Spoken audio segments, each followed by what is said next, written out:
the sucky thing about PTSD. Like, I hate it. I've overcame so much and I am so proud of where I'm at, but moments like this, like, it really sucks that I have it, because everything feels like yesterday. When you experience the trauma, I can't talk about like how other people go through it, but like and stuff, I could only talk about my experience and what I'm going through right now. My dad and my brother, they've seen my episodes when I was younger, because I was diagnosed with it when I was 10 years old, but that was because of something that happened to me as a child and stuff. So, and that messes with me too, but like with that trauma, I only get the nightmares now. Like, I'm not, and only when I'm on the freeway. Like, those are the two things that trigger me that suck. Like, in nightmares, like, I've gotten so good at trying to reframe my brain at night and stuff. That's what I call it, like reframing my brain, that I have a nightmare maybe once a month. And that's why I feel like it used to be so bad. And for those people who understand and can relate, like, I know what it felt like. It was like every night I didn't even want to sleep. There's nights that it just sucked. And even with my mom, like, reliving everything, like, just like having to make these decisions and just relive it and feel so real. And it just feels like your whole entire body is going through it all over again. And it fucking sucks. And it sucks. I've came such a long way, and I did it all by myself, like within therapy. The first year after my mom died, it got so bad that I did sign into therapy, and I did it twice, because I was hit with, not only was I hit with one trigger, I was hit with two triggers. And I don't want to be upset and sad today. My goal was, I woke up, I was excited, I started this whole YouTube thing, I have new subscribers, I want to help someone out there in this world, and I am on my way to work, and I love doing my job. It'll start making me feel better about my day, because I always feel like when I could do something for someone else, it makes me feel better at the end of the day. My heart feels better. Like, I just feel like everything I went through in life was worth it. I'm helping this person and they couldn't do it for themselves. Like, that's a good feeling. And that's why I got into the medical field. And when I seem to talk about my future and just helping take care of people, that like helps me feel better. It just does. Like, I can't explain it, but when I started doing it, it just started making me feel better. It started calming my mind down, my thoughts down. As I'm talking to you guys, you can clearly see I'm trying to just calm myself, and it is so hard, but it's a work in progress, and I want to help somebody who might be struggling with the same exact thing I do, and who might prolong their anxiety and their feeling in their chest and everything. And it took so long. Like, it took many breathing techniques and reframing thoughts and a lot of positivity and energy and vibes, and just cutting out people of your life and just focusing on you and just trying to make yourself better, because we know what it takes to make ourselves better. Good thing going on, and I have supporters, Elliot and my kids, and they don't see what I go through. I cry it out in the shower. Like, when I'm feeling upset, you have to kind of sit back and relax and breathe and take 15 minutes to yourself to reframe your mind and your thoughts, especially when you have PTSD. You just have to. It's okay, but you have to be positive, and you have to think of the other side, because that is the only thing that's got me to get my body, my anxiety feeling, my chest, like everything calmed down. And that's just what I've been doing. And the only thing different is I had picked up a camera and started talking to you guys, but honestly, I would have been calling Rena and talking to her. Like, she would have been talking to me, calling me down. We'd have been on the phone for 10 minutes, and then she'd be like, are you good? You're good? You're good? And I'm like, yeah, I'm good and stuff. I gotta call her right now, and I need to do something different. I need to do something that will make me happy instead of being sad, because I felt sad today. So that is what I'm gonna do. That's gonna make me feel. I got off work, and I decided to immediately jump into the shower to reframe and take all the negativity away and think about exciting things and fun things to do, and think about what I'm looking forward to. So for me, that was getting Elijah. my mood changed because of that. So when I was in the shower and just refreshing and just thinking of all the positive things that I have to look forward to today, that made my day get so much better. And now I'm able to talk to you guys about it without even like getting emotionally caught up in it. But that is what my PTSD does to me. It gets me caught up in the moment of feeling like I was just in that moment, and it just really sucks because it's hard sometimes. But I've got it to the point where like I calm myself down. Like it's a 15-minute thing, and even if I'm like in a little, I've learned to just calm myself down. It's not only helped me with my PTSD, it's helped me in arguments too. Like I'll say a few mean things and then I'll just like, you know what? In order for me to feel like I could control my PTSD, I had to know every emotion and learn how to control it, if that makes any sense. Like the thing is, I was in counseling from the time that I was 10 years old till the time I was 18 years old. And then I felt like I had all the skills, techniques. I'm like, I'm good. PTSD, I had it under control. It was not even something that was affecting me at all at that time. Like it wasn't there. Like I felt like I was so much better, all the counseling and therapy, and I wasn't taking medication, because that was one thing that I used to take medication before when I was younger, a teenager, and it wasn't helping me at all. Like I feel if anything, it just wasn't beneficial for me. So I stopped taking the medicine, and I was just trying to figure out techniques and skills that would help me mentally than having to, like, I guess take prescription medication. I just didn't want to. Like my mom already had liver disease and they were sick. My parents always had to take pills and stuff, so I hated pills in general. So I wasn't even taking them when they were prescribed to me. So it was a waste of time and their time and everything. So I pretty much just stopped taking them, and they pretty much were on board with it, and we did things that would help me out. And I felt like my shit was good. I was good. I ended up becoming a mom within 2 years. Mainly my triggers are dates, things that remind me of the event that, you know, I'm thinking of, and stuff like that. And for instance, mine so happened to be the moment, one of the last moments that I had with my mother, where we were conversating before she went into a coma, and then everything just went into crud from there. So yeah, it felt real, and it was like not like me talking about it now. It was like it felt like it was happening, and that's what a PTSD episode I call my PTSD episode and shit. Because for the longest time I felt like I was crazy. Because as a kid I didn't understand why I had these things and why everything had to just feel so real. And I went through pills and everything just trying to feel normal, and that didn't even make me feel normal. That made me feel worse.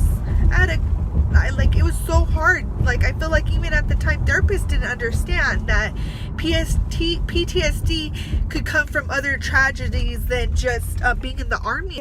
It is 3:30. I just got done helping Elijah with his homework and stuff. I'm about to start surface cleaning my living room, my kitchen, and start getting dinner ready and stuff. And yeah, so this is pretty much most of my day. Not my whole day and everything, but I am probably gonna stop vlogging and talking to you guys, because I just need to keep my mind busy and stuff. But I might make some videos and stuff. I just don't want to really talk and stuff. So yeah, thank you guys for watching my videos, and no judging. This is all to help someone out there, or that my children could see what it's like in the day of their life of their mom behind scenes. Because like I said, my children do not get to see this, and they will not get to see this till they're 18 years old. My emotional outbursts and stuff like that, I control them for most of the time. Sometimes they're crazy random, but as soon as I feel them coming on, when you have PTSD, you feel the trigger. You know that something was triggering it to come. So therefore, I remove myself out of use the restroom, calm myself down, and then I come back out, and I am all calmed down and everything. And then I go about my day and stuff, just like I'm doing now. That's what I was showing you guys, pretty much how I live with PTSD, and how when something triggers me, I have to calm myself down, because I am a mom, a wife, I work, I do a lot of stuff, and you can't let it control you. And that was one thing I was so tired of. I was tired of it letting control me. So I worked so hard last year to make sure that all the things that I do help calm me down a lot faster, and that they're beneficial for me. So that is the only reason why I'm sharing with you guys this, because I know that it works, because it has helped me. So if it has helped me, and there's others like out there who are similar to me and have similar PTSD, why wouldn't they be able to try it and see? And if they do, and if you do something different, and please let me know. I would love to know what you do. And thank you guys for watching, and I appreciate it, and thank you guys for the support, and yes, bye. Hey guys, so I kind of just wanted to give you guys more of an explanation of basically of like why I've been, like, I guess, talking about my PTSD and everything like that. It was a heavy day. I went to work, off of work. In between the time that I was on my way to work, I had a PTSD episode where my emotions, and I just had to pull over and just let it all out and everything like that.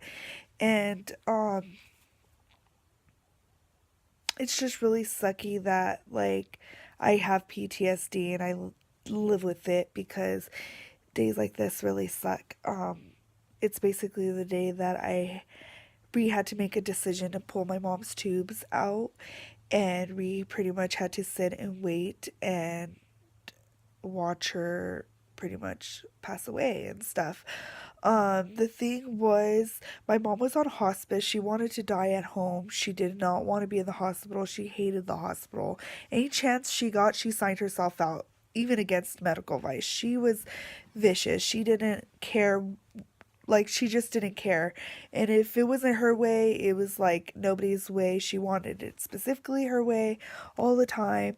That's just how she was. If I had more time, I wish I could have helped her out. Like, I'm trying to help someone else out there, because I know she dealt with mental illness, and she had her own struggles that she dealt with, like a drug addiction and other things that I possibly couldn't help her with. But it makes me sad to know that if I had more time, something could have been done. We could have had somewhat of a relationship. The relationship I had with my mom wasn't a very good one, but I was her full caregiver. I stood strong for my dad and for my brother, as we had to put her to rest. Today, 5 years ago, I had pushed and pushed, and I was never so mean and rude, and just like, I'm sure all the nurses and the doctors knew what I was going through. It was a scary feeling, like watching your parent, like, I watched her wither away pretty much, and it was horrible. And the fact that I was only 23 years old, we made sure she got back on hospice so that she could stay at home and pass away at home instead of in the hospital, because that's what she wanted. So I was trying to make her wishes come true, and I'm so thankful that they did. And the doctors and everybody were able to get it all proved. She got transferred from an ambulance to her house, and they put her in a hospice bed. They already had a hospice bed and everything waiting at her home. I was just beyond blessed that they were working fast to help us, because I think they knew. Because later on that day at 1:20 in the morning, she passed away. And it changed us all. I went in a spiral depression, but the one relationship I gained after losing my mom was a relationship with God. And I look to him for everything. I pray to him, and talk to him as if he's my best friend. Like, even and some, like, he helps me so much, and he has helped me throughout this whole entire 5 years that I've been struggling with my depression and anxiety. I feel like I put it all in his hands, and I don't know, everything just fell into place. Today, 5 years ago, my family and I had to face the biggest reality that we didn't want to come. The day that we knew my mom was dying and she wasn't going to bounce out of it like all the other times. There was nothing we could do to help it this time, because God wanted to stop her suffering. All we could do was just sit and wait and make her last wishes come true. I don't think that I was ever so pushy or bitchy to people to move fast, asking every second nonstop at a nurse or doctor that I saw for them to please release my mom so she could die at home like she wanted to. She wanted to be comfortable and with her family. She wanted to take her last breaths in her home. I made hundreds of phone calls to get her into a hospice, and finally I was blessed.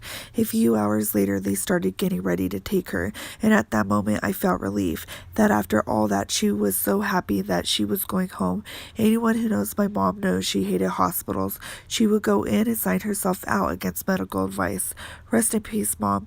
We miss you so much. Life is not the same without you. I wish I had more time to build on our relationship and for me to see you have one with your grandkids. 5 years ago was one of the hardest things I had to go through, standing strong for my dad and brother as I was silently falling apart, wanting so many answers, knowing I wasn't going to have any answered.